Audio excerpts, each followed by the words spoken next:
Hey, how you guys doing? My name is Steve. I am the Chief Executive Nobody of the Mesh News Project. The Mesh News Project runs the COINTELPRO 2.0 podcast, and we also produce Mesh News, which you can reach us at meshnews.org. And we also I am the mind behind Mesh TV, the world's first zero profit and decentralized 24-hour news network. We're going to do this podcast to expand upon the first episode of the 2030 Vision series. That series is that episode is titled Planned Obsolescence. And in this episode, and I just have to backtrack a little bit, the 2030 Vision series has always been a hours-long documentary. And I found out that people tend to enjoy it in chunks. Whenever I break it up in chunks, people will be able to catch up to it. So we're going to try an episodic way of doing the 2030 Vision series. This is the first 2030 Vision series which I have used artificial intelligence.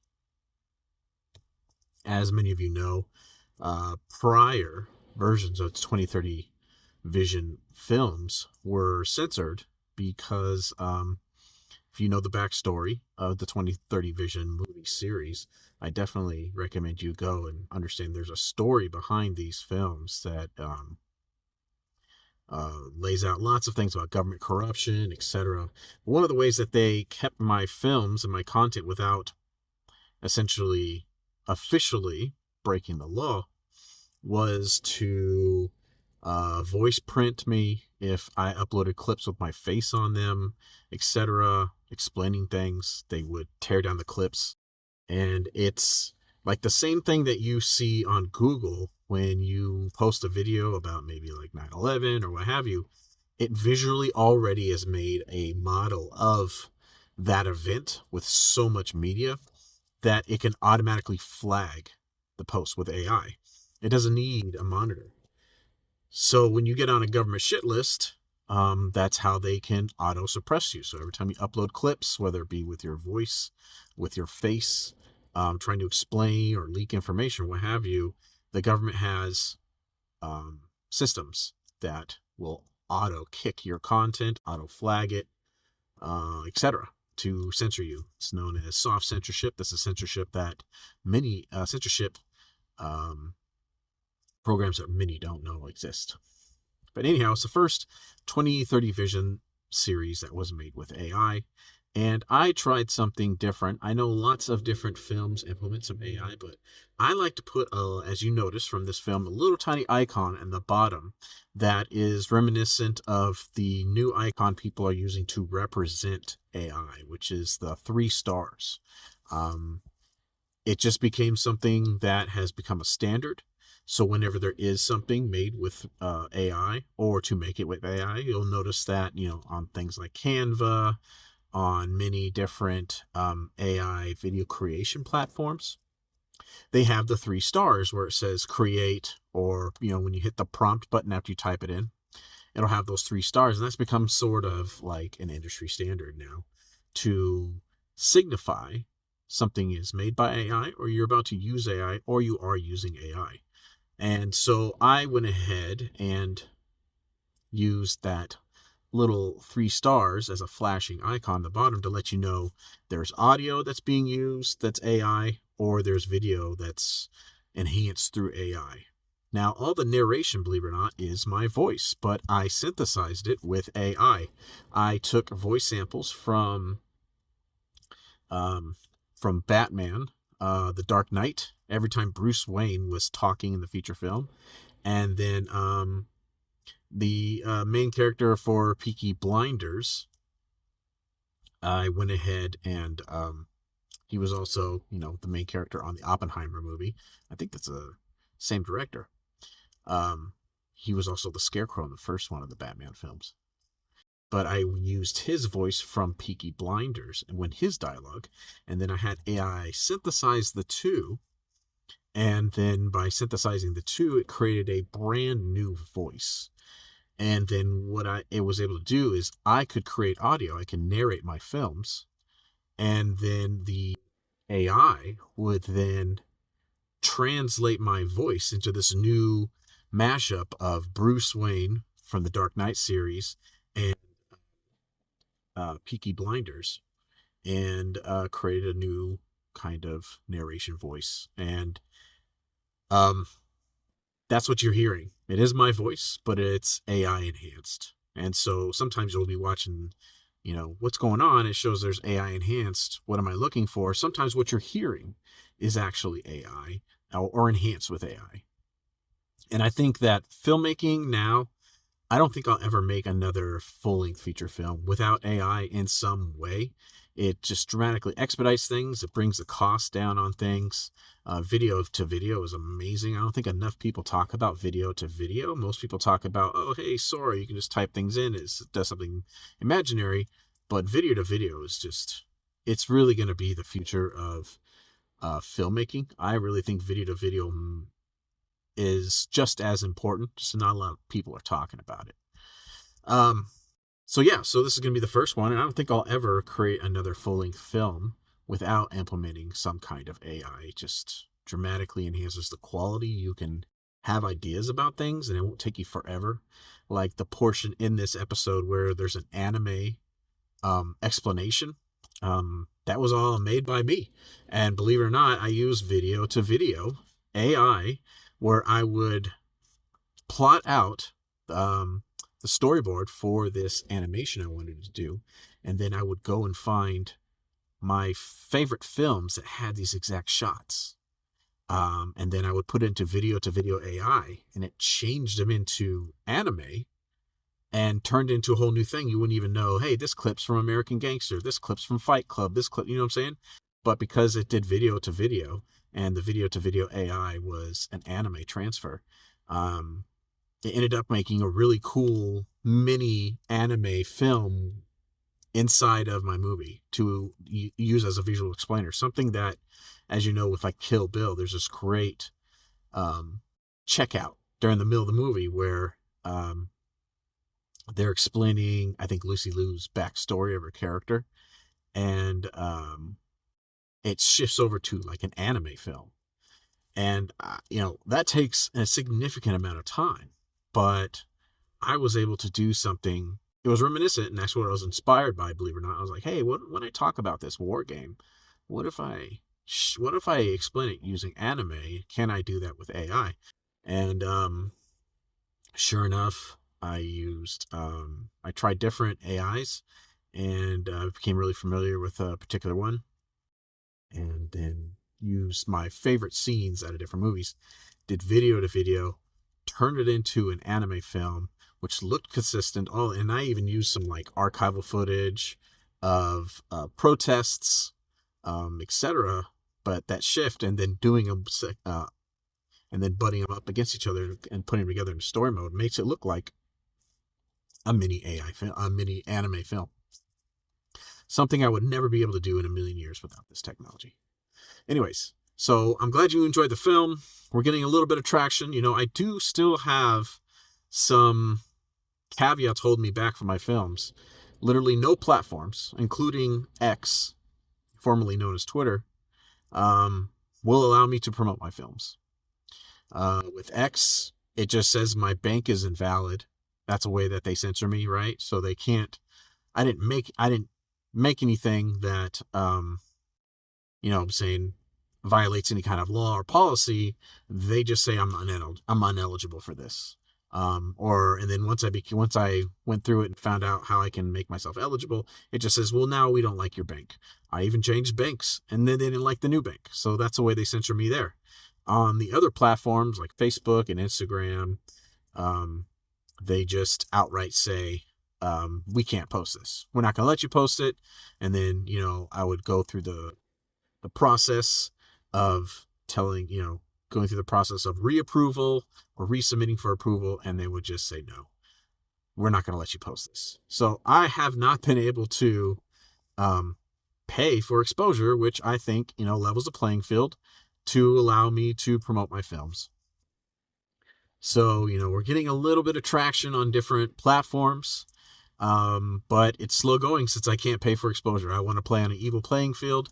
You know what I'm saying? I don't want to have to um, submit to black hat methods of promoting my film, but because I'm being locked out, because, like I said, if you go to 2030visionmovie.com, has a whole back series of why the series even exists.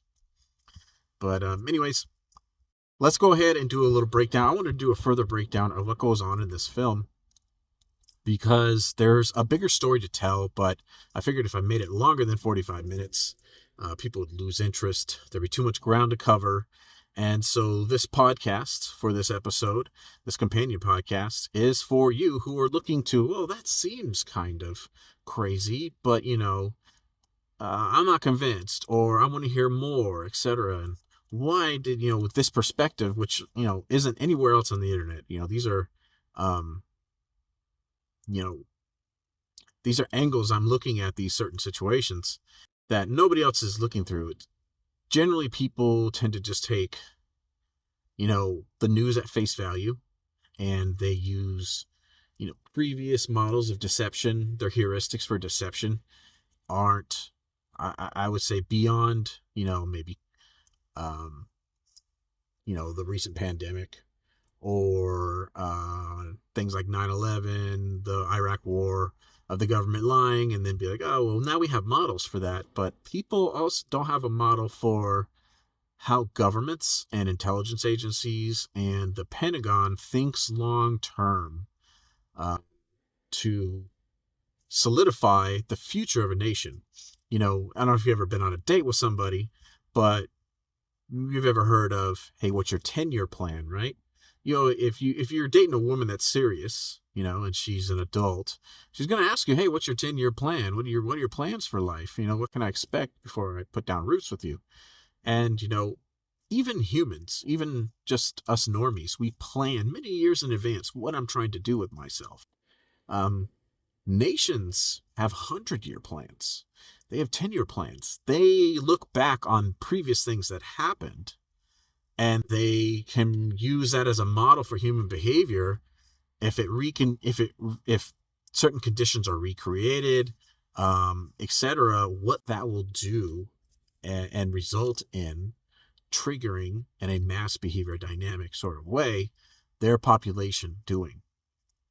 And so nations, you may have a 10-year plan, and 10 years is a while in the future. Nations have 10-year, 50-year, 100-year plans.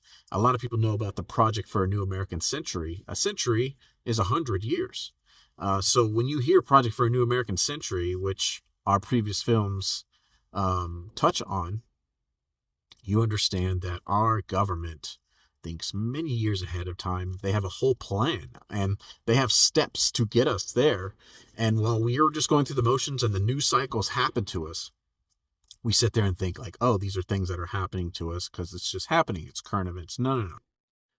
They follow a strict plan. These are goals made years in advance. They slowly move the Overton window to get us to these goals that they've put out at 10 years, 20 years, 50 years. So if we're at a certain point where technology is going or industry is going, like, there's a reason why they had the Bilderberger groups. There's a reason why they have, like, Sun Valley meetings. There's a reason why, those certain things exist. Like, what's that thing that Alex Jones did? Something, I think it's something, those guys in the forest. Gosh, what are they called again? Anyways, bunch of naked guys who run the country, run around the forest. They have that big owl that they sacrifice to. Bohemian Grove. Anyways, they have plans many years in advance. So when things happen, in 2005, or we go to war in 2003, right? When we went to, like, they project how far out can we do things, how long will it take to do these certain things, how much money we're going to need at our current rate of expenditure, So, like, when they went into Iraq, they had a general idea how long they wanted to stay there until they knew that people would put up with things. Because people are pretty passive now. Things just happen on the news. We all yell about it online, but, like, what are you going to do? You're not going to do nothing. It's just going to happen. It's just going to keep going. But these are steps that are planned out. So understand, nations plan out years in advance, and they look back on all their past mistakes when they do things. And this episode, I wanted to have people look at something, particularly the storming of the Capitol, in a different light. So let's first back up, and I build up to this. I build a knowledge base before I hit you with the ending of the film. And first and foremost, I wanted to build you up to it, but let's first start off with, I think, the first piece of this puzzle, because there's many things going on. It's not just about January 6th. It's called planned obsolescence for a reason. So let's first and foremost start out with we start off major portion of the film with RFK Jr., who is an independent presidential candidate. He has a lot of different ideas that I really wanted to highlight in this film. And so I pepper him in there because he makes a whole lot of sense about certain things. He's talking about things that nobody else is talking about. And, he's doing the podcast circuit right now. And I think, to miss out on this guy, at least, what he's saying, and, think about him as somebody you would vote for president. He just approached things differently. He's hitting, like I said, the independent media podcast circuit. And, he's doing long form interviews.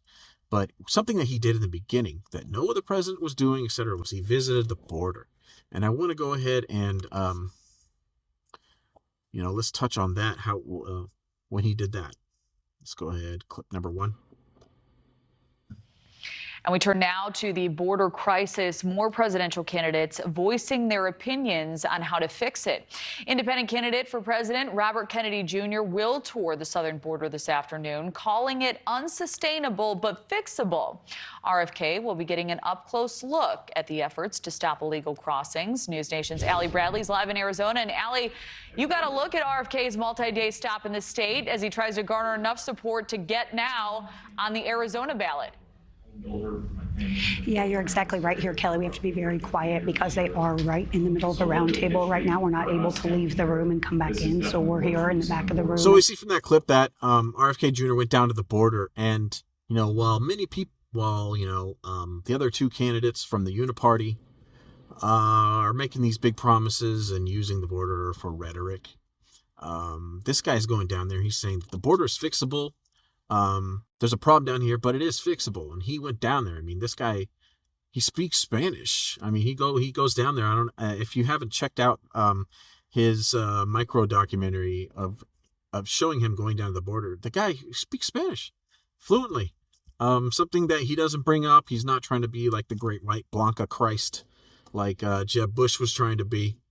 Like, hey everyone, I'm white and I speak Spanish. Aren't I edgy?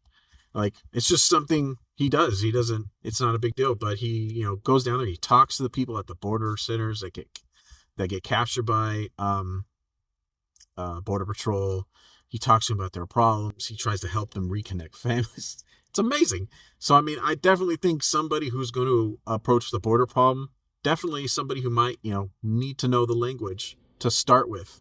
But he goes down and the border is a problem. And something that we're seeing with the border, and which I'm going to bring up here, is that first and foremost, Mexico is now being used. Regardless, Kennedy goes down there and shows that, yes, there is a problem. We can fix it. And here are some of the things about the border that many people don't really get into. And I'm going to check out this New York Times article right here. And this New York Times article says, for the first time in 2 decades, U.S. buys more from Mexico than China. The United States bought more goods from Mexico than China in 2023 for the first time in 20 years. Evidence of how much the global trade patterns have shifted. And they are right. Our cars are being made in Mexico. Our TVs are being made in Mexico. Our electronics. Lots of things that are in your Walmart now are heche in Mexico. They're made in Mexico because, not only the labor is cheap, and it also separates us from China. So strategically, But this nearshoring, since cars are being made down there, I mean, Mercedes makes Mercedes vehicles. If you buy Mercedes here, most likely it was made in Mexico. All the major auto plants are moving down there. And, you know, people don't really understand it being so close. That's a lot of bread and butter jobs that are now leaving here. They were maybe in China, right? And they did leave already, but now they're bringing them just right up to right next door. And a lot of skilled labor that was here, they're now teaching them to make those things down in Mexico. I mean, the auto industry, Sean Fain, who's also featured in this film, working class hero, by the way, and featured with one of the Mesh TV, what we call them, trusted newsmakers. Status Quo was down there interviewing Sean Fain, and something that was on the table that they were threatening the strikers with while that was happening, which is featured in the film, is we're going to move all our production down to Mexico. Sure, we'll renew the contract, but we're going to start moving these jobs. So when we got to renew it, you know what I'm saying, we have more to bargain with. It, you know, one of the things that Status Quo was featuring, because they were just down there, bro. They went in like a van, and I think they slept in the van most of the time and just interviewed people on the lines when the strike was going on, the UAW strike. Most people who work at these plants can't even afford the vehicles they work on. Before, when you worked at Ford's whole business model was baked into the business model was to make cars that their workers could buy. And it was like a whole circle economy. They can recapture the money that they pay these guys. And it also is like free advertising because these guys make these cars, etc. But now, working there in an auto plant, you can't even afford to buy the vehicles that they make. And they're paying the U.S. guys even lower, but it costs like $5 an hour in labor in Mexico to build the same car. So that's something that's happening. They're moving all the manufacturing down to Mexico. So the border is a problem, right? People are coming over here for jobs, but also they're moving all of our jobs, our blue collar jobs, special labor, down to Mexico. Look at this other article here from Tecma, which is a manufacturing and news outlet. It says, why is China manufacturing moving to Mexico? More and more Chinese companies are joining the global trend, moving manufacturing operations to Mexico or expanding existing production facilities there. There's certainly a trend taking shape for Chinese and other companies seeking to access foreign markets to expand operations in Mexico. News stories break routinely of Asian companies choosing to produce in Mexico. China's Hisense, which is electronics company, announced they are doubling their Mexican investment earlier this year, for example, and so other electronic brands are following. Indeed, the two countries have recognized their mutual goals, complementing assets over the past few years, and taken noticeable steps to form a partnership. Mexican President Enrique Peña Nieto made a highly visible trip to China just 2 years ago, met with the Chinese president to discuss ways Mexico could help their strategic partner. So even the Chinese companies know that, hey, we're trying to cut off our reliance on China strategically. And they see American companies moving to Mexico. They're like, that's perfect. You don't want to do business with China anymore.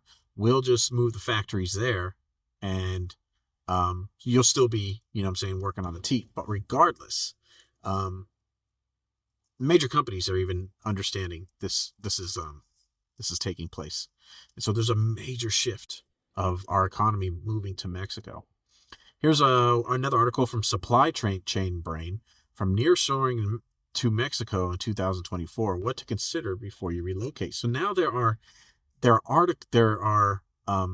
articles written by think tanks that are helping companies here in the U.S., right, make this transition. Now here is a breakdown. This article is for companies to move their production to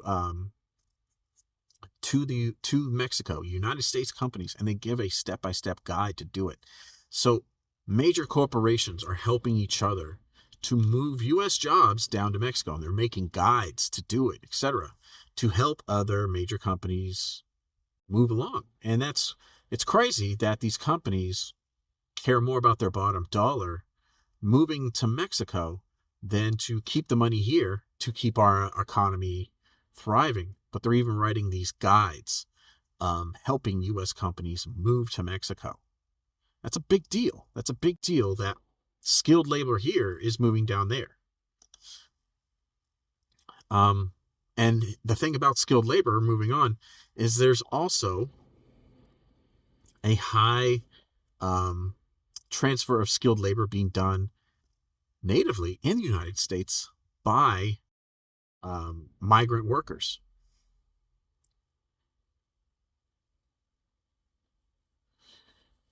Now, hold on a second.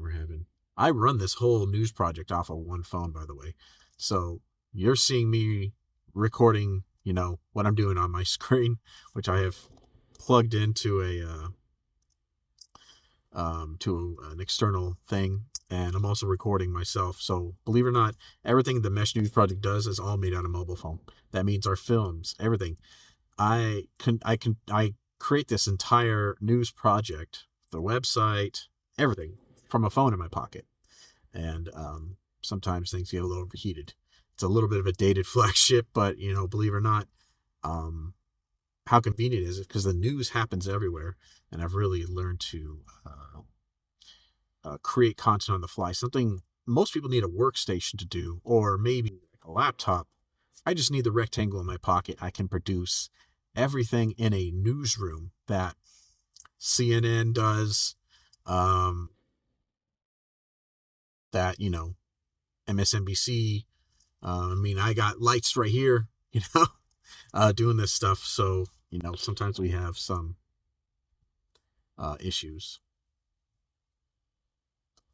Okay, moving on. But yeah, so here's another article I wanted you to take a look at from TCF, which is the Century Foundation, and they track these sorts of things. They say up to, all right, had a little technical difficulty here. Like I said, man, we run this all off of literally the the rectangle in my pocket here. Working out some bugs here because I really want to make this happen. I got my phone screen. I got it plugged into an external monitor. Other things, what you're seeing, the visuals, something that usually you would have a whole desktop setup for, but I'm running it off on a little bit of a dated flagship phone. But let's go back through. Let's go back through these articles here. Yeah, so this article here about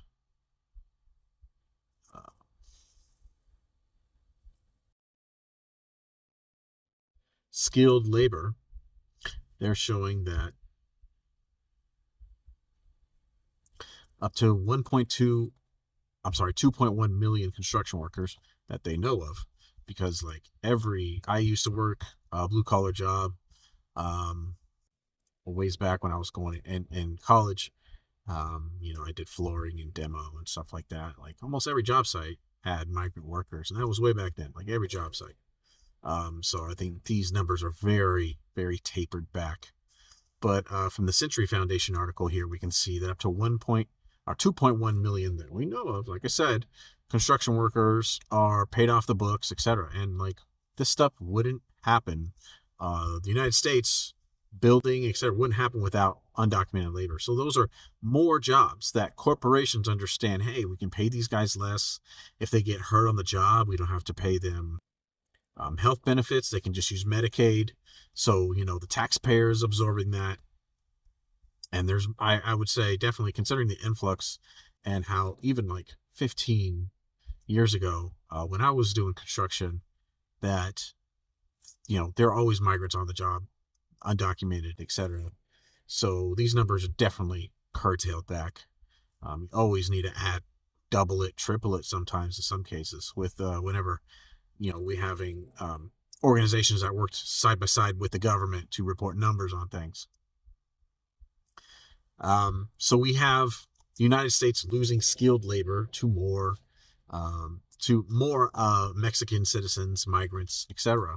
Not only the nearshoring that's happening, moving over there, moving all of our skilled labor there.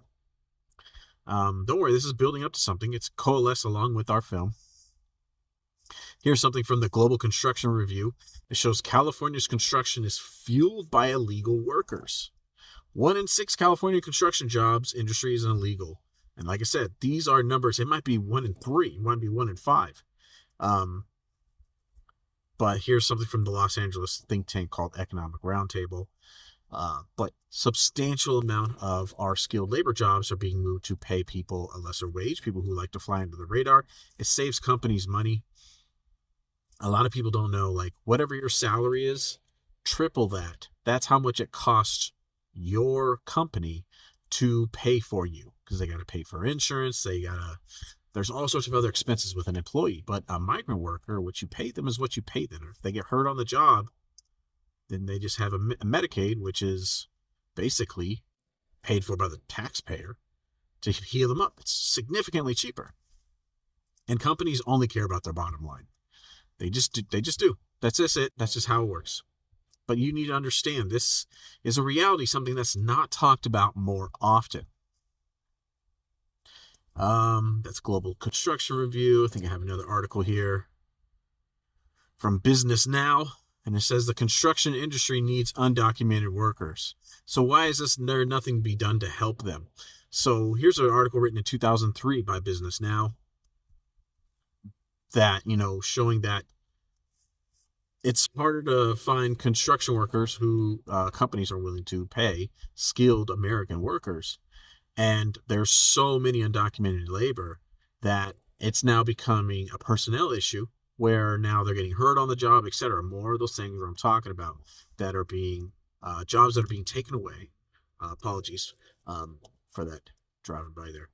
But more jobs being taken away from Americans that undocumented labor is absorbing.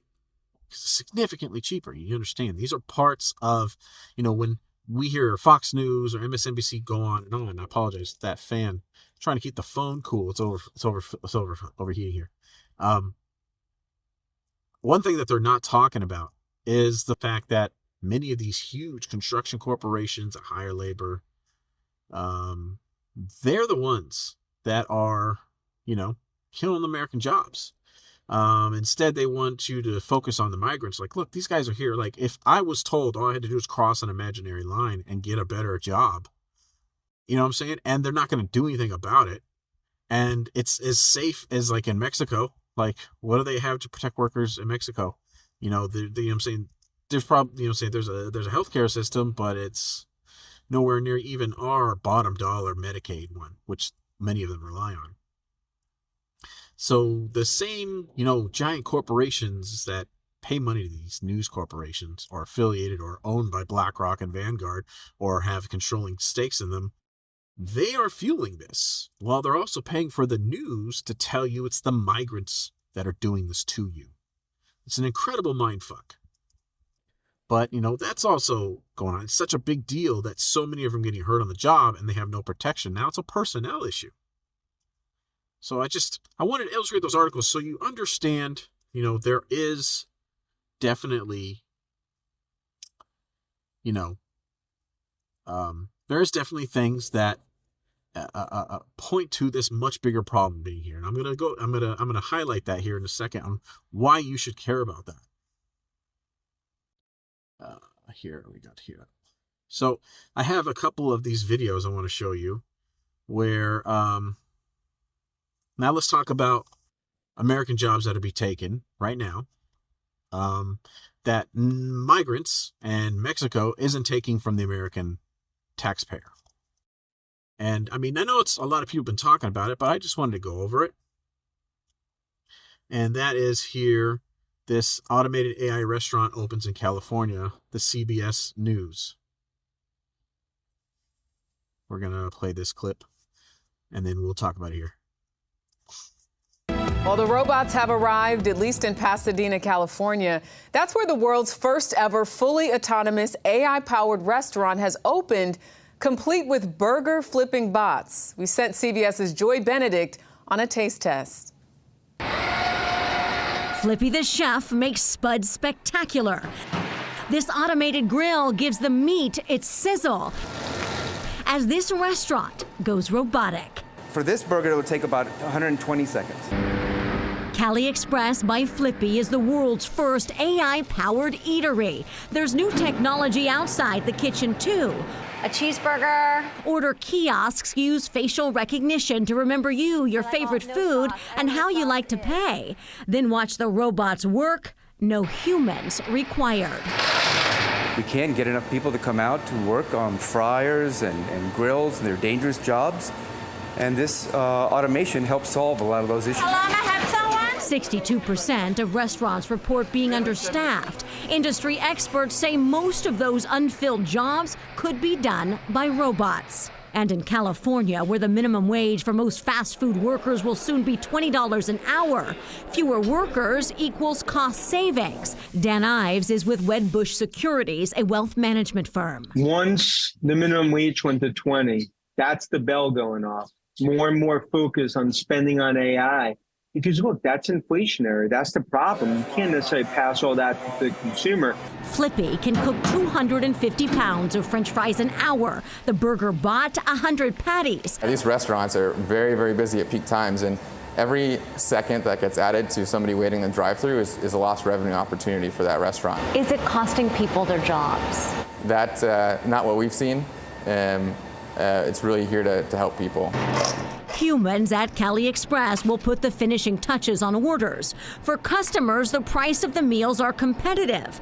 As for taste, Is it going to affect the quality and the taste?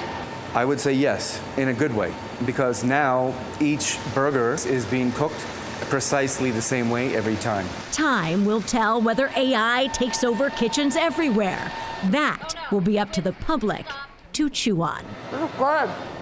Joy Benedict, CBS News, Pasadena, Flippy California. Is now running a whole automated restaurant. As you know, we've seen these sorts of things in the news, but you need to understand these are now labor jobs that 330 Americans, out of us, there is a significant portion of us in the service industry. Now these jobs are being taken by automation.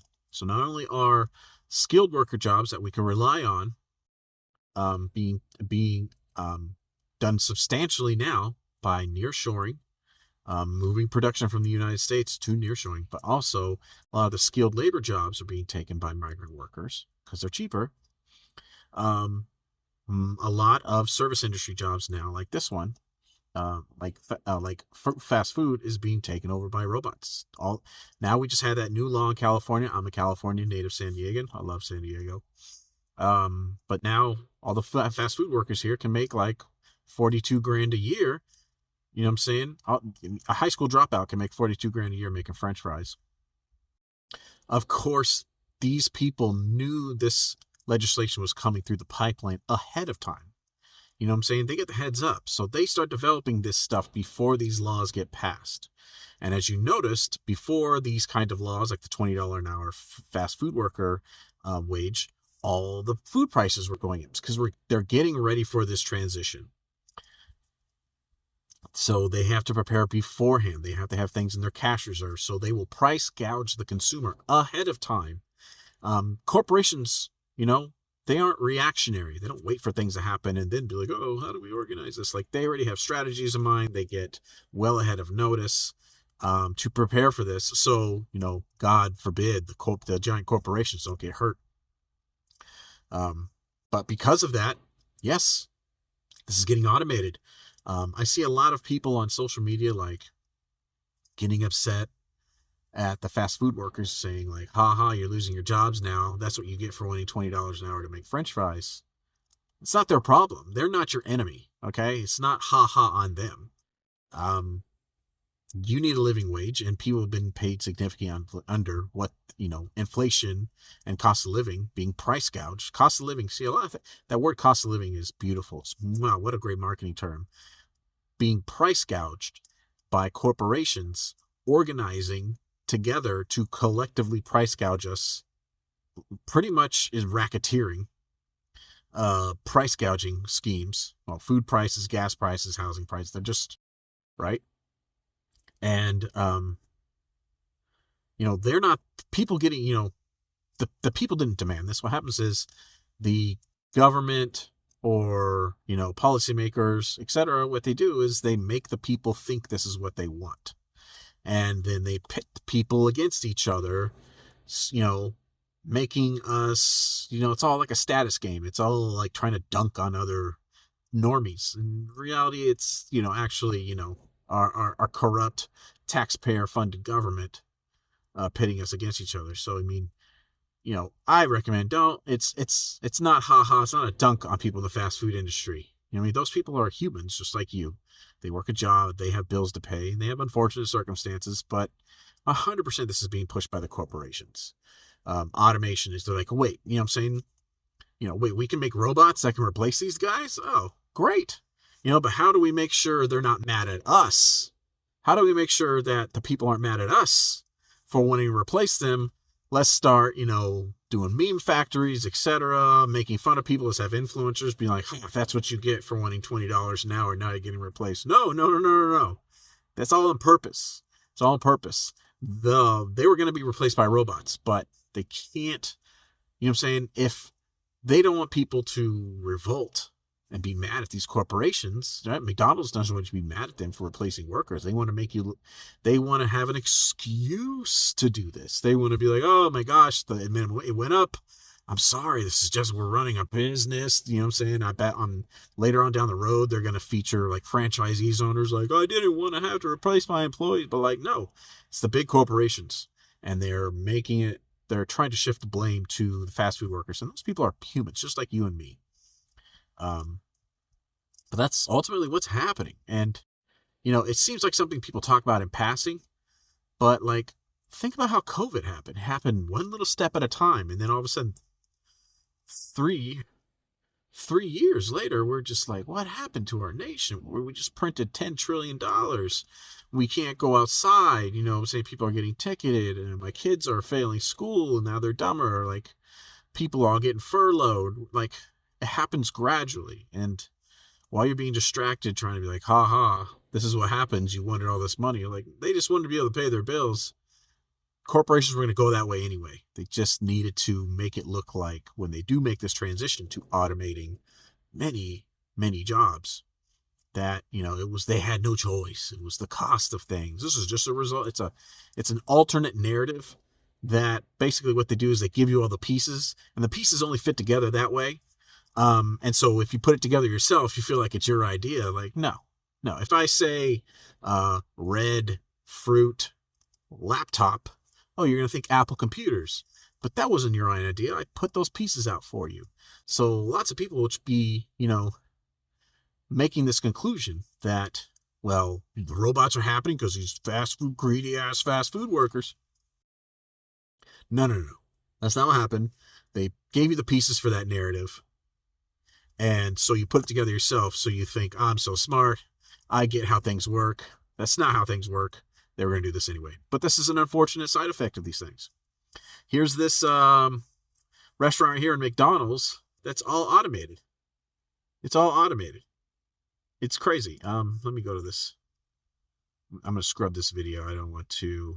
There it is. Yeah. Rating the Arch's plan aims to modernize the customer experience, but some individuals are not happy with this decision. The system allows for customizations, special offers, and promotions. The restaurant is powered by advanced technology and a user-friendly interface with sensors that detect customer movement and preferences for a personalized experience. It also features a voice-activated system for ordering and asking questions.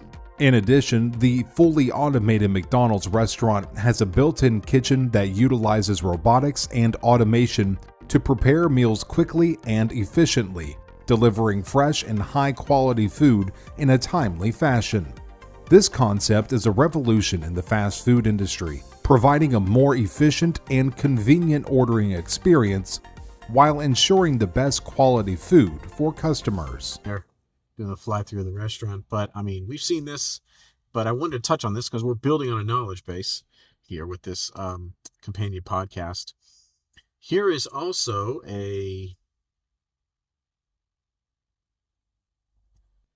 here's another YouTube short. I love YouTube shorts. Here's another YouTube short that's showing what's happening to more server jobs, not just McDonald's. So let's go ahead and pull up that clip now. Oh, is that the right one? No. Oh, here we are. Employees. Remember I was going on with employees. Employees are expensive, man. This is how businesses are looking at you working, and now they're looking at these robots like, oh, that's a good idea. But here's a business owner right here. He's talking about how much his employees cost him. And, you know what I'm saying? I can say one thing, how things are, but let's hear it from, you know what I'm saying, from a business owner's mouth. I think most people don't look at employees the right way.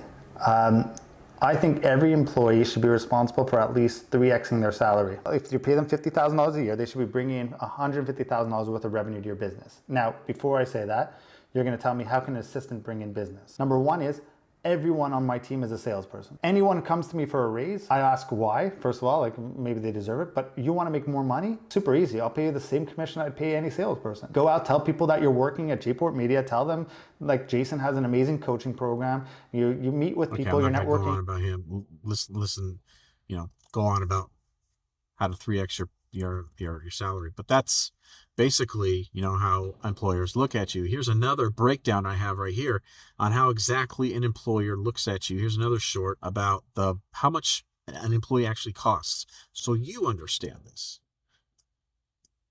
Success estimating system.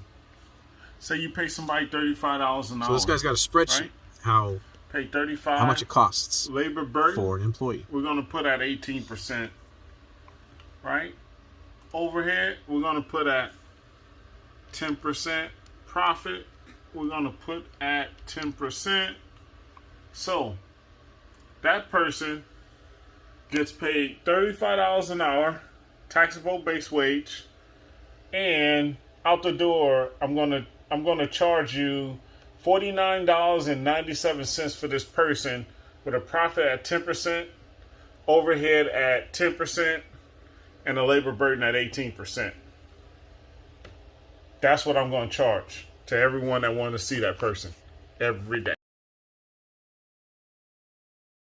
So it's just a general breakdown. Some people, it's like double the amount for an employee, but employees cost significantly more than what they pay you. And that's something not a lot of people have a direct connection with. We're not all entrepreneurs. We don't understand these sorts of things. So I wanted to highlight that. That is a very real reality, building up on this knowledge base. I want to go ahead and now point to this article on Yahoo Finance, because we also talked about the debt burden in the episode. And I wanted to highlight this because it's important to understand there's a multifaceted picture here to why my film arrived at the conclusion that it did. So here in Yahoo Finance, it says debt danger ahead even greater than the Congressional Budget Office, that's CBO, sees based on an analysis. The team at Bloomberg Economics is warning that federal debt is set to grow even higher as a share of the economy than most recent projections from the Congressional Budget Office, which see the debt climbing to 116% of the GDP by 2034, which is a lie. Right now, at $34 trillion, a lot of people don't know, our nation's GDP is about $27 trillion a year. Most people don't understand, if they don't pay attention in history class, when the gross domestic product of a nation, if our debt exceeds that annually, it's usually a sign of an economy on the verge, not on the verge, on the way to collapse. So our debt burden should never go over 27 trillion.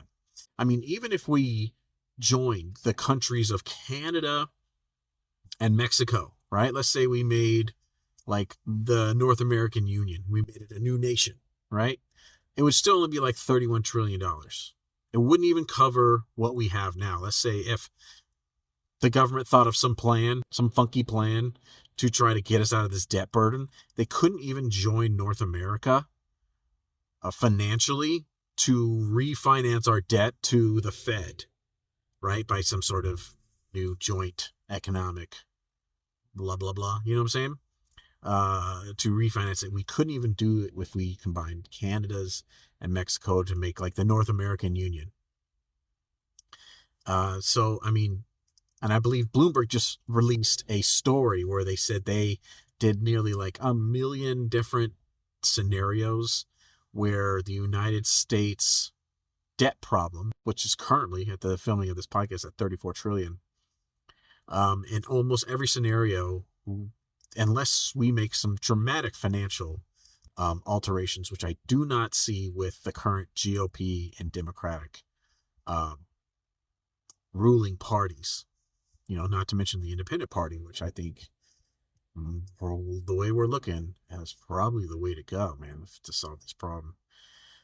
But it's they're not going to change. They're not going to change how they do things. Why would they? And so, you know, our debt problem is skyrocketing. It's out of control.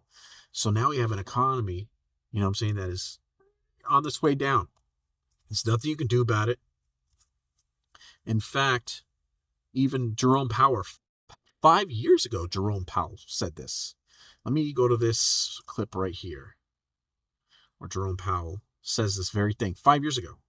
What's the impact in your thinking of high levels of government debt to GDP? We know since the Great Recession, the household sector is deleveraged. Corporate debt is higher, which is something we watch. But government debt to GDP is dramatically higher, and the present value of unfunded entitlements is now 54 trillion. How does that affect your thinking about monetary policy and our job at the Federal Reserve? So let me say that the U.S. Is on an unsustainable fiscal path. That has been true for a long time. That is associated with our uniquely expensive healthcare delivery system and our aging population. And it's not something we have control over at the Fed. I would say also these fiscal sustainability questions are problems for the medium and near term. We will have no choice but to address them eventually. The sooner we do, the better. They don't really enter into business cycle thinking, which is really our time frame is really, you know, moving interest rates around to try to sustain this recovery. And when the economy's weak, trying to support it. When the economy's overheating, try to prevent it from doing that. That's more of a business cycle approach to the economy. So it doesn't, at least now, it hasn't, fiscal unsustainability hasn't really affected our job and doesn't really play much of a role in my thinking anyway on monetary policy. So 5 years ago, that's what Jerome Powell said into that clip. Basically said it's unsustainable. Even 5 years ago, it was an unsustainable debt picture. But now I believe we're reaching a point, cost of living, etc. But so the same thing he said 5 years ago, he said again just recently to 60 Minutes. Let's play that clip. And so the Federal Reserve Chairman Jay Powell issuing a warning about U.S. fiscal policy. He spoke to 60 Minutes in the recent days, an unusually candid interview for the Fed chair in which he warned that future generations, your kids, your grandkids, are going to pay for our current policies. Watch. In the long run, the U.S. is on an unsustainable fiscal path. The U.S. federal government's on an unsustainable fiscal path, and that just means that the debt is growing faster than the economy. I have the sense this worries you very much. Over the long run, of course it does. You know, we're borrowing from future generations. It's time for us to get back to putting a priority on fiscal sustainability. Joining us now, first time here on the Hill, Anthony Pompliano, entrepreneur, successful investor, and partner at Pomp. We're not going to go into News Nation with Pompliano, but I wanted to show that them featuring that clip.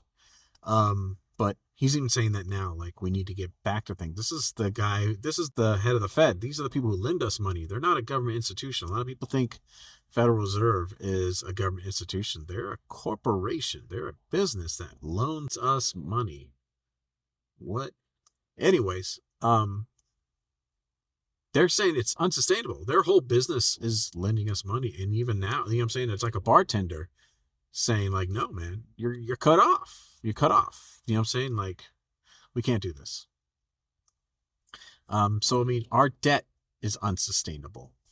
We have a labor crisis where we're now exporting our labor to Mexico, where migrants are taking many skilled labor jobs.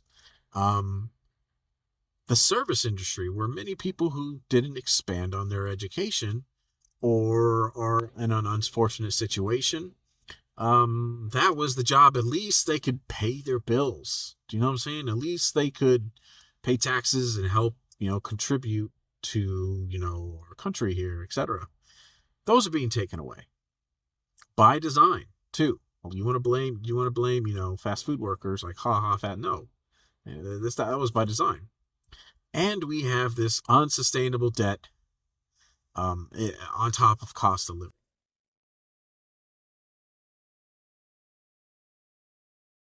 Which brings us to the current climate where many people and media are trying to change Americans' perspectives. The debt is so out of control. They're trying to, now in the media, they're trying to convince people that is the debt a big deal? Why a big debt isn't, as a nation isn't a big deal, etc. In the media, they're trying to massage that idea. Hey, it's not a big deal. And the reason why is because right now the United States is the biggest dick swinging in the world. So, like, think about it. Like, basically, if a country that we're borrowing from or whatever says, hey, you better pay us back, like, what are you going to do to us? What happens if we don't pay it? Nothing.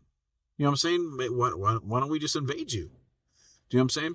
So there's literally, part of the model of the United States is military strength, being a hedge against, backing our currency, economic policy, etc. So if we have the most powerful military, we technically, doesn't matter what our currency is backed by. Our currency is backed by an ass whooping. And believe it or not, even there's even popular memes created by the Pentagon to massage this idea that when people say, hey, our currency isn't backed by anything, our debt is too big, people don't have jobs, right? There's even a meme that's been going around, and people don't understand how important memes are. In fact, let me bring up this article by it's actually a article here in LinkedIn that this guy named William Altman, he's a cyber threat intelligence expert.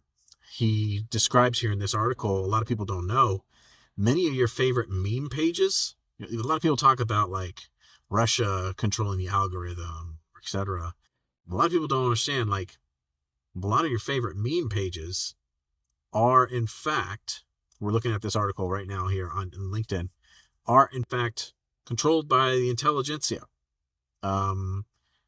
They have a whole meme warfare department because essentially what memes do, it's like a backdoor into your psyche, because they're funny or they're cheeky and you don't see them as government propaganda, but they are just as much propaganda as World War II posters are. And lots of people don't even know that your favorite meme pages, it might seem like an anti-government extremist meme page or what have you. It's run by the Pentagon. And many of their contractors, believe it or not, there are people who contract out to run these pages on behalf of the U.S. government to put out these propaganda. So when we hear something on the news, like I said, it's more of these laying out the pieces for us to put together this conclusion that they know only fits together the way they want it to. But since we put the pieces together ourselves, we think, we're building our own conclusions here. And what it does is it strokes the ego of it's a new way of manufacturing consent. When you lay out all the pieces to put together the conclusion that they want, it's hard to convince someone, hey, you're being fooled. Someone gave you those pieces to come up with that conclusion, so you feel like you're so smart. Well, hey, these are my own ideas. I can't be being lied to. Like, no. They laid out this information so it can only go together in one particular way. to make you think certain things. And this is done by propaganda meme departments and done by the Pentagon, and contractors specifically specialize this too. NSA contractors, etc. But there's meme departments. So this guy, memes that kill: the future of information warfare. I'm reading the article here. It says, memes and social networks have become weaponized, while many governments seem ill-equipped to understand the new reality of information. How we fight state-sponsored disinformation and propaganda in the future. After conducting research backed by DARPA, the same defense agency that helped spawn the internet, Dr. Robert Finkelstein proposed the creation of a brand new arm of the U.S. military, the Meme Control Center. Then he goes into the definition of a meme, but here he goes. Here's this. He has this whole idea of memetic warfare, information warfare, using memes. A lot of people don't know many of the memes that you share, they're manufacturing consent. They have a whole plan of how they're going to move you a certain way. And usually the Overton window was pushed by, the media, but now they have these memes. And look at it. There's a whole diagram for how these things are passed, how they're processed, how they change the memes. At first, when they were first doing this, the meme departments, believe it or not, it would take like weeks to create a meme that the Pentagon would approve, but now it's like a factory. And whenever they're trying to subdue the population, you think, oh, I'm getting this funny joke or funny perspective at looking at something like the U.S. currency not being backed by anything and our huge debt. But I also have news outlets saying, is debt a big deal, right? And I already don't trust the media, right? But I trust this meme page because it gave me a chuckle, or it made me feel cool, or it enhanced my status in my social media followers by resharing it and giving them my hot take. But it's propaganda, just like the news media is propaganda. And I want to show you one meme here. I already have it queued up. Click over. Oh yeah, here's another one here. Yeah. I was going to show this article from the what's it called? The Department of Technical Information Center for the Pentagon. I don't think I'm going to show that article. But basically, so this highly tuned in. Actually, yeah, let's look at it. Let me throw this up on the screen. It says, Memetic's a growth industry in military operations. Tomorrow's military must approach warfighting with an alternate mindset that is prepared to leverage all elements of national power to influence the ideological spheres of future enemies by engaging them with alternate means, meme, to gain an advantage.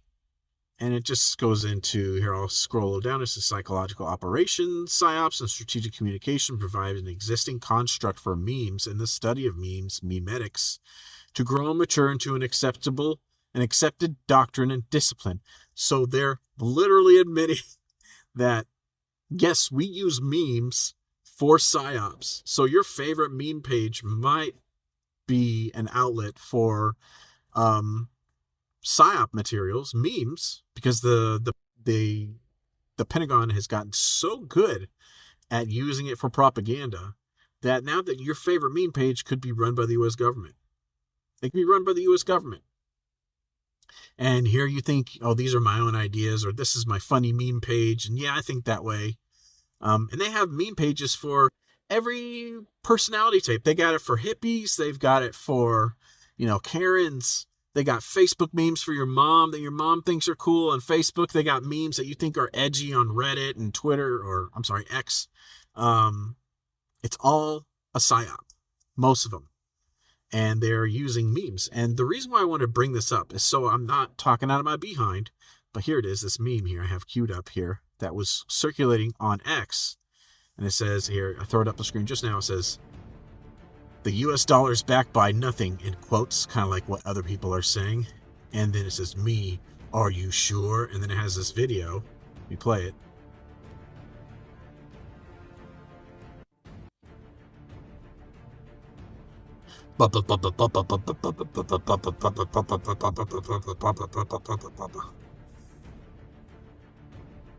Basically, it's a 9-second clip of like badass military stuff. Like, basically, they want you to be okay with this enormous debt because like our dollar isn't backed by gold, it's backed by steel and gunpowder.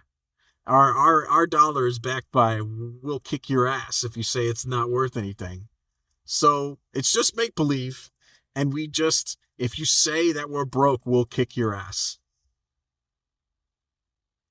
But these memes, propaganda, if you've seen this circulating, or if you see like other people propagating this, these were created in these meme labs as a psyop to make us okay with this huge debt. But it's not good. It's not good. They're just trying to make sure we don't freak the fuck out. So that's important as well. I just wanted to, like I said, I want to build on this knowledge base on this companion podcast. So we have all of our jobs that are skilled labor here, like that used to be able to retire on, etc., moving to Mexico. All the skilled labor is being transferred over to migrants coming into the country. And our money is worthless. They're even trying to use memes to make us okay with this, with our economy being backed by nothing. Jerome Powell is saying it's unsustainable. I don't care how many memes you make. They're replacing even service industry people with robots and trying to convince us that, that's what happens. Ha ha, you French fry worker, you want $20. Like, no, that was the plan. That was the plan. They just had to make it look like there was a reason. The same way that the U.S. government wants you, not to worry about the debt. Like, there's a whole psyop kind of, I hate to use the word psyop, it's been beat to death, but that used to convince you that things are all right, or it was the only thing we had to do, but hey, we'll also give you this fake piece of status. Well, now you get to make fun of fast food workers. Oh, who are you? That's what happens. You got replaced by a robot. Ha ha ha. If you're in construction, your job's going to be replaced by a migrant very soon. Do you know what I'm saying? Like, even if you work for a small construction company, you're going to get replaced by another one who has this whole migrant shit on lock. You know what I'm saying? Your job's going to be replaced by somebody much lower cost. So while migrants are taking the jobs that can't be replaced by robots in the economy that's already crumbling, right? Unemployment's going to go on the rise, etc. Now people in these service industry jobs, they're going to be competing for construction labor jobs that maybe you're working in, because we already know white collar jobs are all being replaced by AI. There's even that great, which I even featured a clip. I even featured a clip of that South Park episode where they basically make fun of white collar workers. I played a clip and like it showed all the construction workers getting all rich and they're going to Home Depot and there's all these white collar workers. I put a little clip in there in the movie. But we already know white collar jobs are getting wiped out. But everyone feels safe. Well, hey, I got a blue collar job, I'm fine. Yeah, they're going to replace that guy with a person who is cheaper and he's illegal. And it doesn't cost them 3 times your salary to pay for that person. And if they get hurt on the job, the American taxpayer pays for that with Medicaid. Now you're also going to have waves of fast food workers now competing for construction jobs that aren't there. Do you get me where I'm going? Cost of living is going up. We're being price gouged by the corporations, getting ready for this major transition that they've already planned many years in advance, right? You guys got a 10-year plan. What do you think these companies are doing? What do you think those meetings are for? Bilderberg Group, etc. They're like, hey, we got this new technology. We're going to be able to replace all these people we have to pay for with robots. Like, how do we transition this? Because we can't just like drop it on people like, hey, we got robots now. Everyone go home. I don't know what to do. You figure it out. You can't do that. People will revolt. So they have this new technology. But let's take a look at humanoid robots. Now that we have all the information, right? Building on that, now let's kind of take a right turn and go to, what's going on in the humanoid robot space. Humanoid robot, you think Tesla and Optimus, but I've been digging into this company. It's an interesting round. The numbers are big. What have you learned? Yeah, Figure. This is an alternative to Optimus, what Elon Musk is building. This company, like you said, is building humanoid robots. And the idea here is, one, to address labor shortages in the labor market at some point, but also to substitute for humans for more dangerous jobs, perhaps on production lines and such. And what we're told is that there could be an announcement this week for a slew of funding topping $675 million, like you said, at that $2 billion or about $2 billion pre-money valuation. And you have a lot of big names in one funding round, which is quite rare. You have Jeff Bezos's personal investment firm, Explore. You have Intel coming in with a $25 million investment. NVIDIA coming in at a $50 million investment, Amazon's VC arm, Samsung's VC arm, LG's VC arm, plus Microsoft coming in with 95 million, OpenAI coming in at 5 million. So certainly you have the who's who there of companies interested in artificial intelligence, robotics, and these types of future technologies. Right. So this is going to be quite interesting to see how it all develops. You know, the NVIDIA piece is interesting. You know, they've invested all over the place privately, and as we learned in the 30s. So all these companies, you know, they get together and there's, you know, a lot of people talk Bilderberg Group, Bohemian Grove, where all these guys get together and they decide, like, there's new ones called like Sun Valley that happens in Idaho. It's called Sun Valley. It's just like the Bilderberg Group, but it's got a great name. So you don't talk about it a lot, but a lot of these tech companies get together in Idaho and Sun Valley, and they say, hey, we're going to move. We all know what we're all doing this technology.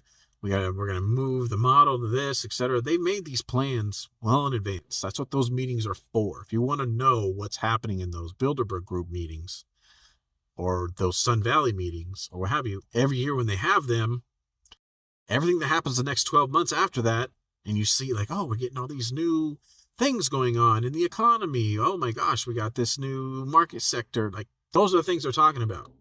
These are planned. Okay, how we're going to roll this out. We got our media guys here with us. We're going to need you to run, you know, how we're going to move the Overton window on this so they're okay with the new reality of robots taking the damn jobs, etc. That's what happens. They get together and they plan this out. So it seems like an organic thing, but they all know what they're doing. And, you know, that's the funny thing is because I make sure in the beginning of this film I show you how while they were distracting us, getting us to hate our neighbor, all these companies are dumping billions. I have a real figure from Bloomberg on the bottom, and I show like at all these years, and I show and I do gradually, and I match up the numbers to each year how much is being put into robot research and development.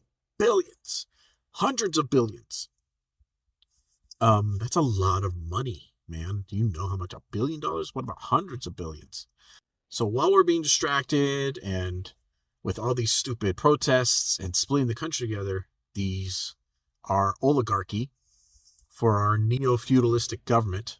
We no longer have a capitalist system. People call it post-industrial capitalism or post-capitalism.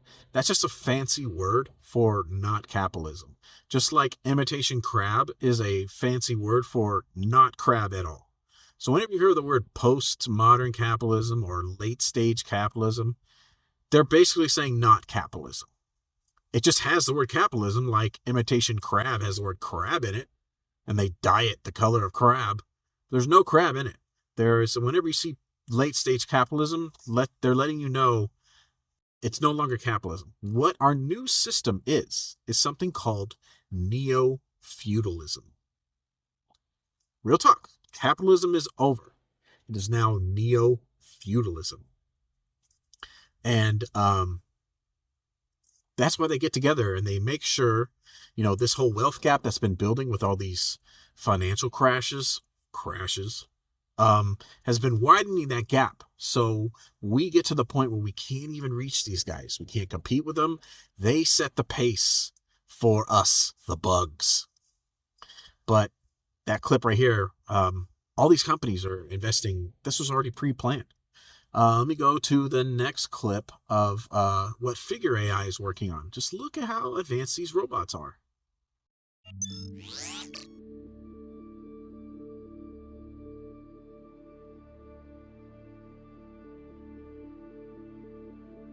Hey, Figure One, what do you see right now? see a red apple on a plate in the center of the table, a drying rack with cups and a plate, and you standing nearby with your hand on the table. Great. Can I have something to eat? Sure thing.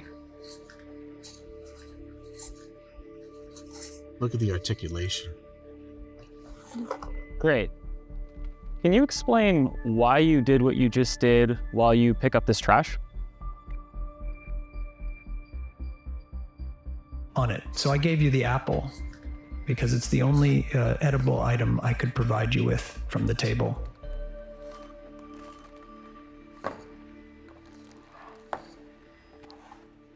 Great. So, based on the scene right now, where do you think the dishes in front of you go next?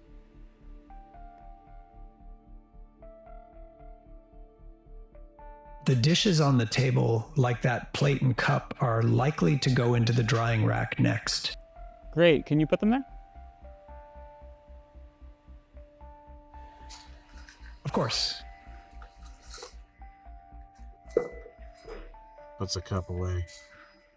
I'm going to stop it right there. I mean, just look at the articulation of that robot. It can literally do everything you can.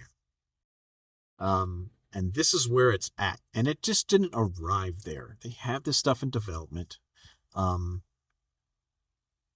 what I'm saying? They're getting these things ready because humans are expensive. In fact, NVIDIA, I don't know if you saw the latest, I'm going to play the clip here. Their latest keynote, but they had it in a giant concert hall. Like, it was so packed. This guy is a rock star right now. This guy is basically what Apple was when the iPod came out. This guy is literally the Steve Jobs of the next tech era, along with people like Sam Altman. But yeah, here. So he's got something called Project Groot. Let's look at it and play it now.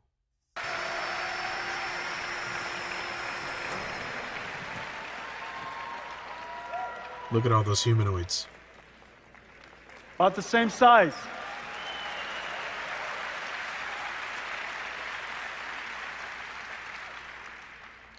The soul of NVIDIA, the intersection of computer graphics, physics, artificial intelligence.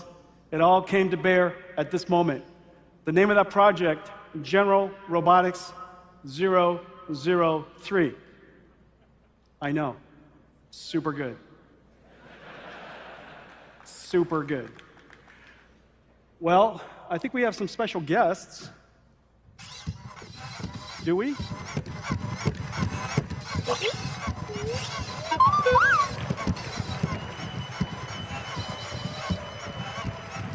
Hey guys. So I understand you guys are powered by Jetson. They're powered by Jetsons. Little Jetson robotics computers inside. They learn to walk in Isaac Sim. Ladies and gentlemen, this is orange, and this is the famous green. They are the BDX robots of Disney. Amazing Disney research. Come on, you guys, let's wrap up. Let's go. 5 things. Where are you going? I sit right here.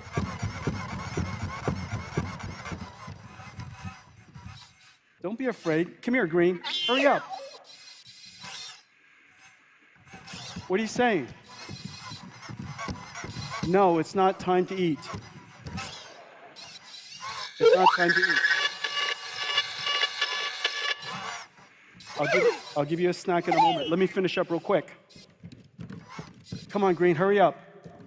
Stop wasting time.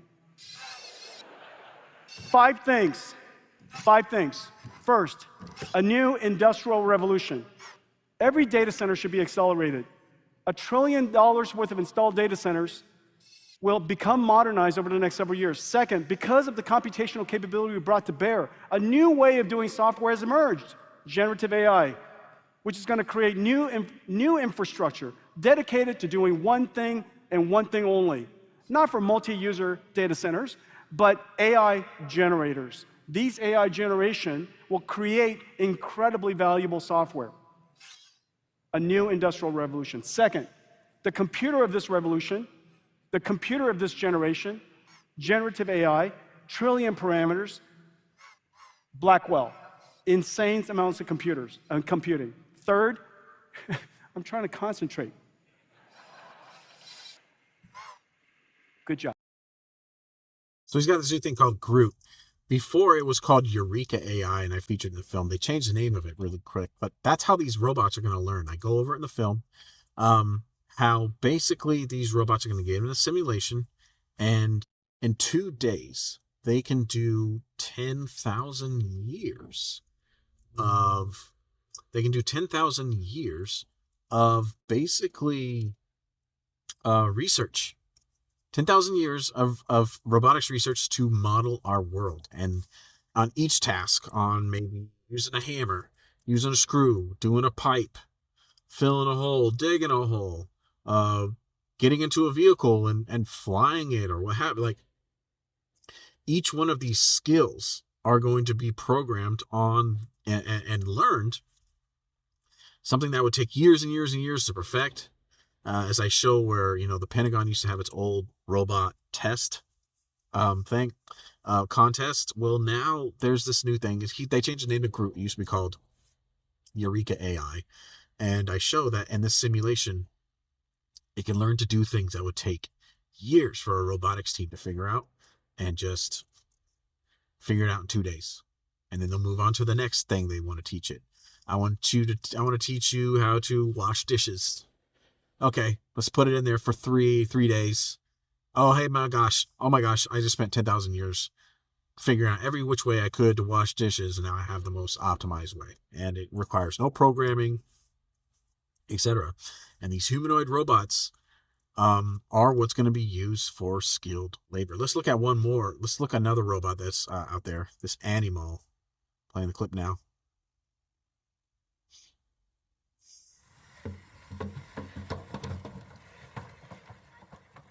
We present a method to perform agile navigation with a quadrupedal robot and cross sequences of obstacles at high speeds in parkour-like settings. This task involves non-trivial path planning with highly dynamic motions and contacts on various parts of the robot. Additionally, perception has to be robust to state estimation drift and highly occluded measurements. Our fully learned approach can solve challenging scenarios with only onboard sensing and doesn't require expert demonstration or a priori knowledge of the environment.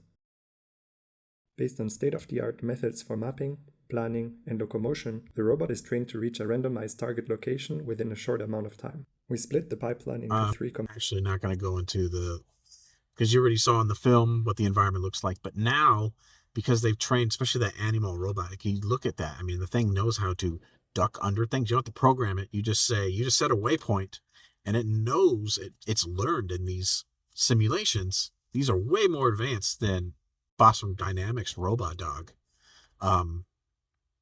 I mean, it's just climbing up on these boxes. It's going under things. You just say, hey, go here. And everything that's on the way there, they've already developed a model on how to get around it. And just do it on the fly. So these things, like, imagine it's going to get to the point where you just tell robots, hey, I need 5 of you to go hang all that drywall. And then they just figure it out. I need you guys to go and stack all those blocks. I need you guys to run this wire through this house. What have you. They just do it. And everything that happens to them on the way, they just work around it. The same way your brain works. But there's a huge demonstration where in the very beginning of this, give it something to do, give a robot something to do. And if anything happens along the way, they figure it out. As you saw in that demo, it's going under the platform. Then it knows, okay, well, I'm not big enough to go under this or what have you. I can climb over it, though. And on the fly, it's just deciding to make these decisions now. Before, they had to program these things, you know what I'm saying? Or like Boston Dynamics would, ahead of time, basically program the animation for all those great videos that they show. But now they don't have to do that. They just do a waypoint, like playing StarCraft. You just point them, you say, hey, go over there, and whatever's over there, do it. And they do it. And it's going to get more. This is the worst it's ever going to be. It's the worst it's ever going to be. It's going to get to the point where you're going to say, hey, go put all those roof shingles on the roof. Hey, go install all those solar panels. It's going to get there. And I even show that the construction industry in the film, I show that there's all these construction labor robots that are being highly specialized. And that market's not going to exceed maybe $2 to $5 billion by 2030. But the humanoid robot space is going to explode, as you saw in that graph, where they're expecting AI to grow in the trillions. Understand how big trillions of dollars is. You know how long it took Apple to become a $3 trillion company? Robotics is going to be a hundreds of trillions of dollar generator of things. But thankfully now our economy, we're not in, when there's no more capitalism, we're in a neo-feudal society, right? Postmodern capitalism, whatever that is, right? Basically no longer capitalism. These corporations, we're never going to be able to touch them. Ever, ever, ever. And this is just a new wave. And if they're going to streamline and if they want to make the most money, the most expensive thing now is workers. And a lot of people are talking about, well, maybe around the corner, maybe in like 50 years. Like, no. We're entering an age of something they call exponential growth that is going to dwarf the multiplication of compute power tremendously.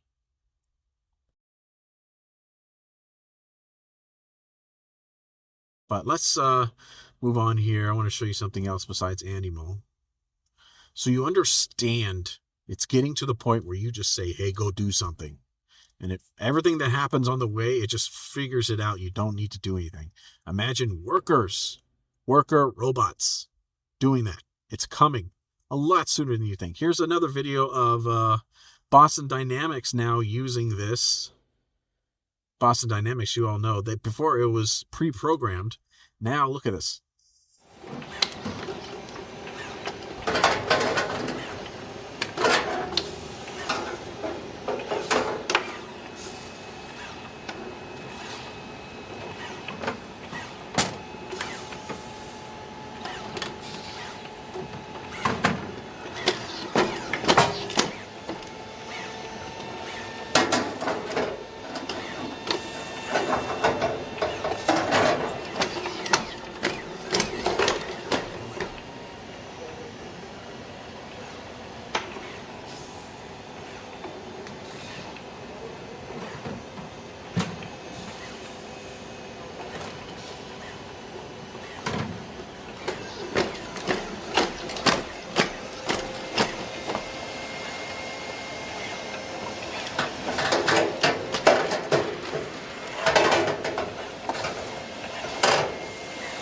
So that was a great clip. So why are you looking at automotive parts?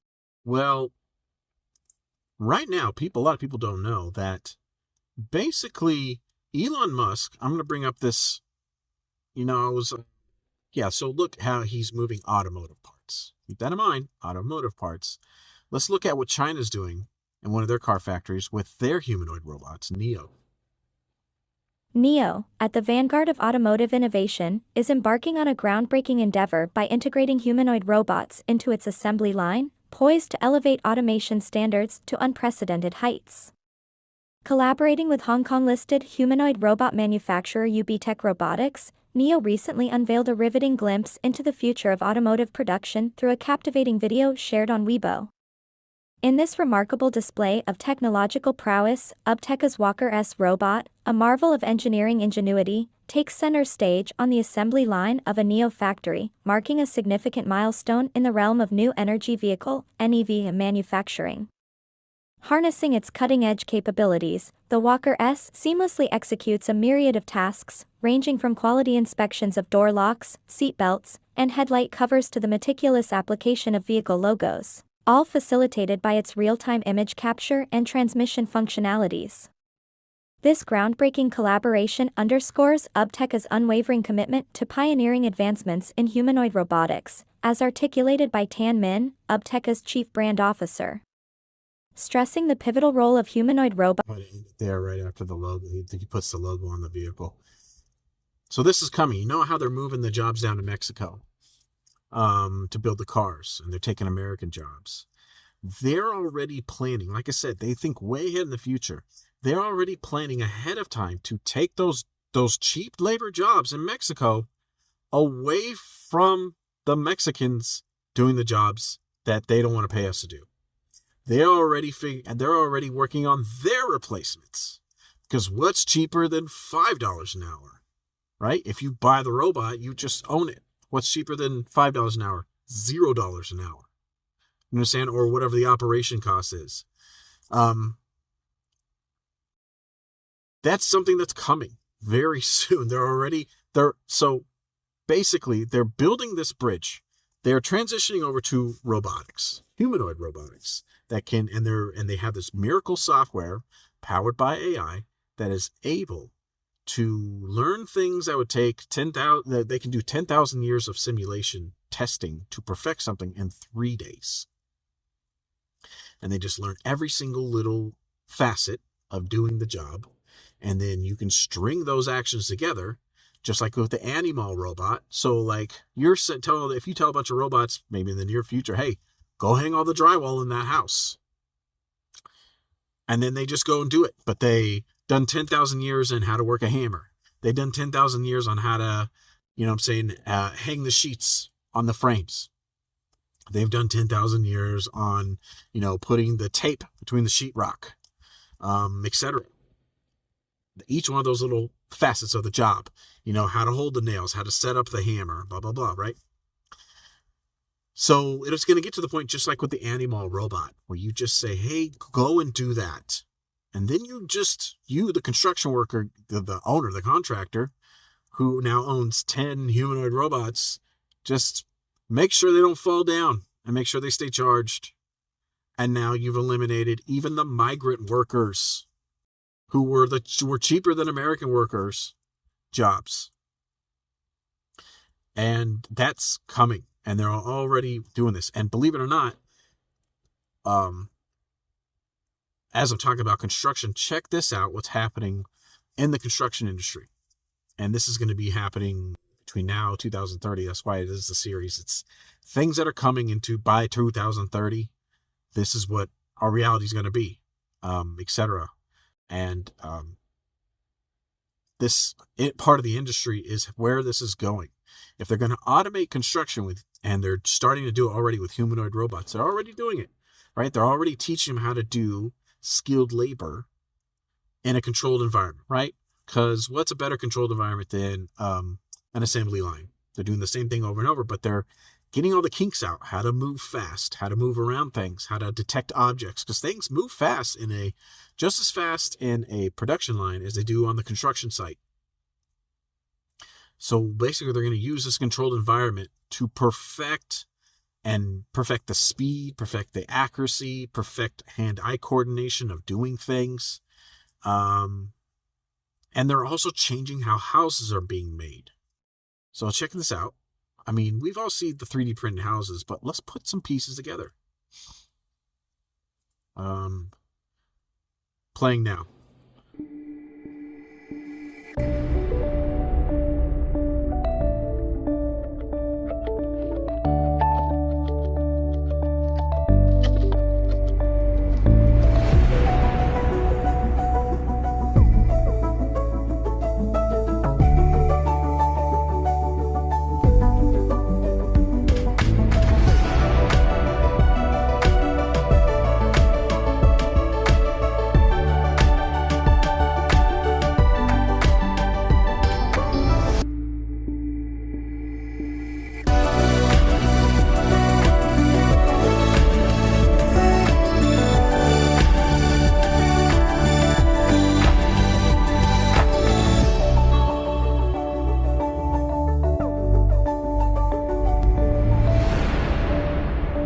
There's just one of the many companies called Icon, which is building a community of 100 homes. They're 3D printing these homes, and it's going to come with solar, etc. But they're automating construction of homes. They're coming up with automating construction itself. It might seem slow going now, but the marriage of when they start working the bugs out of these humanoids, that they're just now, I mean, think about how far the iPhone, when it came out, to like the phone now. That wasn't that long ago. Think about now software that can train these things for 10,000 years in just 3 days. Exponential growth, I don't think it's something that we're really ready for, but they're already changing the processes and trying to find out the logistic models that work to build houses. Right? The humanoid robot's going to help with certain things, jumping on the roof, putting on the solar, I mean, whatever they can teach these guys. And they're also mirroring automation of the actual building itself. So humans who are fighting for these jobs that also fast food workers now are competing for, that we can't even compete with the migrants that are now doing the damn jobs, that they're already developing robots to replace them. They're hyper automating construction. People really don't understand the significance of accelerated growth and what's happening, what's coming. Right now, it's not that we don't have, right? Basically, they can just have a physics model for whatever robot and teach it to do everything. Right now, what's going to happen between now and 2030 is they're going to be perfecting how to make the robots faster and more durable, like a Honda. They're working out those kinks, the engineering kinks. Okay, we notice that when it does these repetitions, this elbow thing, gets hurt. Or we know when it falls down, if it falls down on its side, the battery gets jacked. Or they're working out all the kinks. They're going to make robots as reliable as a Honda. That's the only challenge right now. It's not teaching them to do things. They already can teach them in a video game right now. What the challenge is refining the product to making it as reliable as like a Honda or a Toyota. So no matter what happens to the damn thing, it's fine. And I want you to take a look at this Goldman Sachs article.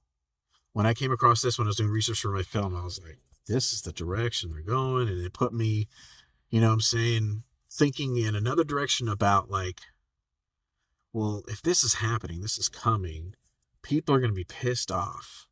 And I'm a history nerd. So it got me thinking in another direction. But check out this Goldman Sachs article that they were basically doing research on Tesla. And basically, humanoid robots, sooner than you might think. This is a Goldman Sachs intelligence article. This was published in 2002. Says robots are making their first tentative steps from the factory floor onto our homes and workplaces. In a recent report, Goldman Sachs researchers estimates a $6 billion market or more in people size and shape robots is achievable in the next 10 years. Such a market will be able to fill 4% of the projected U.S.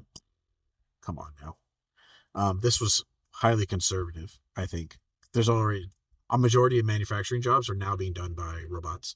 A lot of people don't know that. I feature some of those, showing some of those robots manufacturing things that usually people would do. And robots don't take breaks. They don't have sick days. But it says research makes an more ambitious project as well. Should the hurdles of product design, use case, technology, and affordability, and why public acceptance be completely overcome, right? This planning ahead of time. They have to plan this public acceptance, right? So you think you're laughing at fast food workers or whatever. You don't got a job. This was planned. It's planned. You should not be laughing at these people, because if your job hasn't been taken yet, it's going to happen. It's going to happen, and they're going to come up with an excuse, and they're going to give other people in society a reason to laugh at you. Ha ha, you didn't upskill, or it's not ha ha ha. They want to replace it. They don't want to pay people. And right now we're at this forefront, as I mentioned, where these 5 technologies, if you go back and watch a film, the last time a bunch of technologies exponentially grew the economy was when cars, electricity, and manufacturing came into place. Now we have AI, robotics, etc. It's all coming together at one point. The synergy is going to explode. But here, I'm going to keep reading. We envision a market of up to 154 billion by 2035 in a blue sky scenario. The instrument case for humanoid robots on market, that size could fill up to 48% to 126% of the labor gap. So that's more than the labor gap. So they could basically absorb 120% of the labor gap. So what's more than 100% of jobs? 126% of jobs. But if it goes back down the article, but it also mentions in this article where they show that Elon Musk's Tesla, he's training his robots in his factory, and that's why NIO is starting to do that. It's because now they see like, oh, this is where the United States is going. China always copies us. They copy our stealth fighter, they copy our patented electronics, etc. They see where we're going with it, and now that's why they're starting to put their robots in those capacities, because that's what Elon Musk is going to do with his Optimus robots. I don't know about you, but I think brand loyalty, when we all have to buy our own robot assistant, brand loyalty is going to be one of them. I'm going to at least buy one that's made in America when it comes to the point where I have to get one. I mean, it's going to be like a cell phone eventually. Like, you have to have a cell phone to exist in the economy. You're going to need to have your robot, do you know what I'm saying? Like, do the shit at you for at home, or, do you know what I'm saying? Like, in some capacity, help you out. You know, they're saying that the robot's going to be really popular in the home care for elderly people. So that's a bunch of nurses now. They're not going to have a job. But he wants to offer the robots for cheaper than you could buy one of his cars. That he's going to offer these robots in this article, this Goldman Sachs article. He wants to offer one of these robots for going about $20,000, and by about 2030, between 2030 and 2035, when after you know what I'm saying, he's starting to work all the kinks out, you can be able to buy one of these things. And they're going to make it as reliable as a Honda. Do you know what I'm saying? They're going to make it as reliable as a Toyota. And cheaper than a car. Like, how could you pass that up? How could you pass that up? Why would you not have, right? Like, why would you not do that? So that's the future of where this is coming to.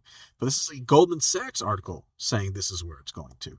So I didn't just come to this conclusion. This isn't my wacky assumption and like, oh, they're going to come for our jobs. Yeah, okay, Steve. Like, no, look, this is Goldman Sachs saying this is what's going on. And Elon Musk, you know what I'm saying, is going to take the forefront on this revolution. And thank God that an American company has taken, and you know what I'm saying, our jobs are getting replaced. At least you can take some pride in knowing that, you know, the robot revolution is going to happen in America, I guess. But this is a real reality. This isn't just something I pulled out of my behind. This is Goldman Sachs intelligence article saying this is where it's going. 120%. 6% of the labor. What is that? That's more than 100%. So we have robots taking our jobs, right? But let me do that. So right now we have this bridge being made, which is why RFK Jr. going down to the border, he speaks Spanish. He goes to the problem, which is very, very, it's very important that you understand. This is a man that goes to the problem, speaks the language. He is mixing with these people. He's going straight to the issue. He is following this huge migration. A lot of people are talking about they're going to bring in all these people to vote for Joe Biden, what have you. I don't know if that's going to happen, but I definitely know what is going to happen is that these people are coming in. They're coming in, and they're taking jobs. And they're this bridge. They're this bridge that's going to allow robot manufacturers the ability to, and these corporations, to make as much money as they can with the low-wage workers and the offshoring the jobs, and go ahead and have this bridge of low-wage work that it's not going to cost them a lot of money. You don't have to worry about medical care, insurance, etc. and they're going to, while they're still making their maximum profits and still keeping their costs low, they're going to perfect the humanoid robot to eventually where it'll replace them. And so you have all these things going on all at once, but migrants are part of a much larger picture to supplement or become some sort of labor welfare for corporations as they develop these humanoid robots to build this bridge. And then when they get to the point where they can replace a human, then they'll just get rid of them. But like I said, people like RFK Jr. are down there at the border doing this. What I think is even more important is how I got to the conclusion for the January 6th riots at the end of my film is basically, I'm kind of a history nerd, and I started to notice, okay, what happened last time a bunch of people were broke? And essentially what were broke, like thousands and thousands and thousands, not, if not more, people were broke. What did they do? What did they do last time? And I remembered this thing, as like I said, I'm a total history nerd, happened after World War I, where soldiers were so pissed off that they were not being paid, etc., that they marched on the Capitol. Let me go ahead and show you this clip right here.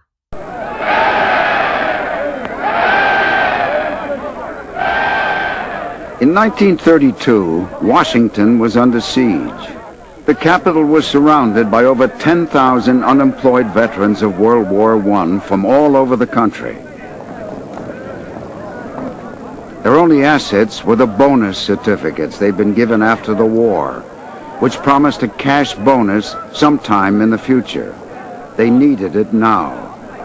I came to Washington to get my bonus, and I'm going to wait for it till I get it if I have to wait till 1945. What is it that brought you to Washington? I want to beat the Undertaker, spend the money before the Undertaker gets it. I know who's made this country worth living in. It's just you fellas. Look, makes me so damn mad a whole lot of people speak of you as tramps. By God, they didn't speak of you as tramps in 1917 and 18. No. Take it from me, this is the greatest demonstration of Americanism we've ever had. Pure Americanism. President Hoover was left to deal with the veterans when the Senate rejected their demands. The marchers had stayed, camped out in central Washington. It's war, the greatest concentration of fighting troops in Washington since 1865. I knew something was going to happen, that they might be attacked. And I had a press card, so I passed the police lines, and then I saw the soldiers advancing into the camp. And when confronted with this, the men all stood there and said, "Stand firm as long as you can." And they started throwing tear gas. I'd never seen anything like it. They systematically went down the line, burned up all the tents and all the possessions of the people there.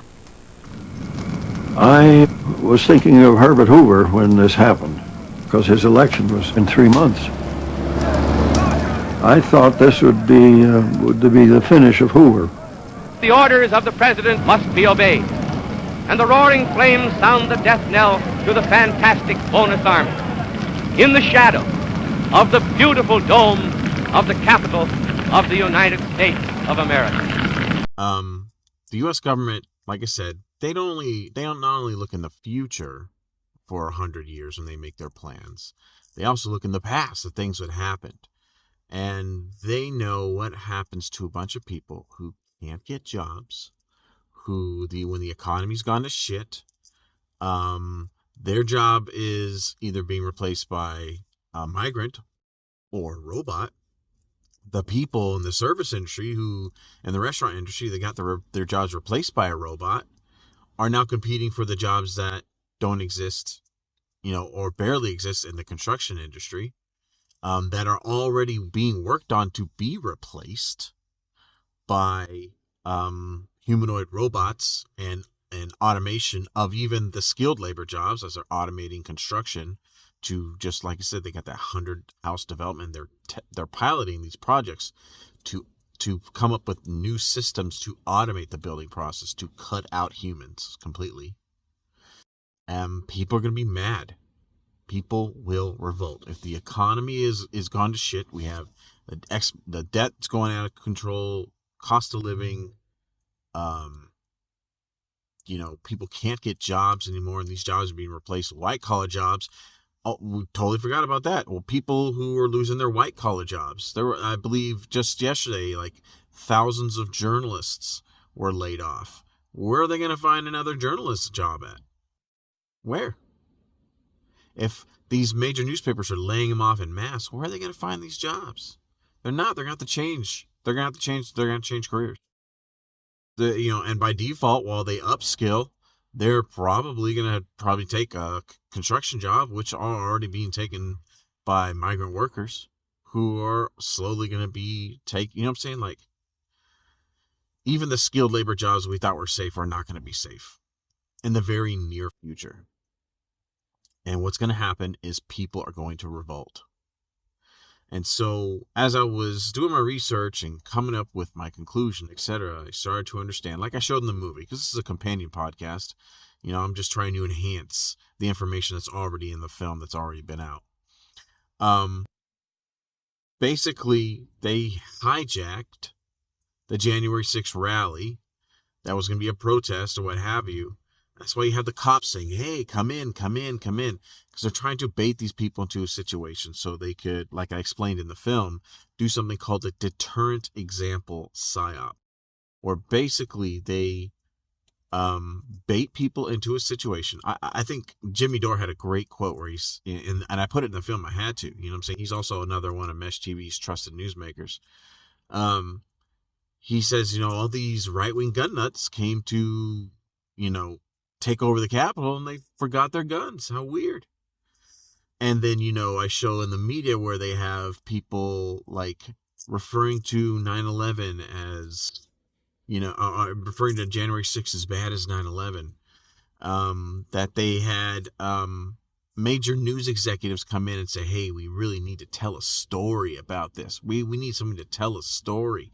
Like, they're trying to up the production of it because essentially they want something to point at in near history.